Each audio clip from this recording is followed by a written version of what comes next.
তোমরা সবাই ভালো আছো, সুস্থ আছো।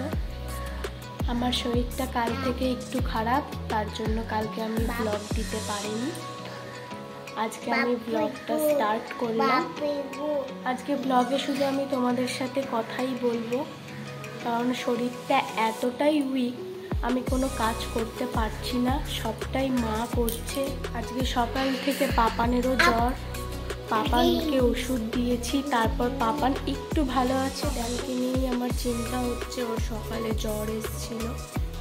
এখন পাপানের জ্বর নেই, কিন্তু পরে কি হয় সেটা নিয়েই চিন্তায় আছি। আমরা সবাই সুস্থ থেকো। এখন আবহাওয়া খুব খারাপ, সবার শরীর খারাপ হচ্ছে, ঘরে ঘরে এই জ্বরটা। তোমরা সবাই ভালো থেকো। চেষ্টা করব আমি আমার কালকে ডেইলি লাইফস্টাইল ব্লগ দেওয়ার। আমি সকাল থেকে যা যা করি তোমাদের সাথে শেয়ার করি। তোমাদের সঙ্গে আবার কাল আমার দেখা হচ্ছে। Stay tuned to my YouTube channel SR vlog, মানে Suparna Rajat vlog. Do not forget to like, comment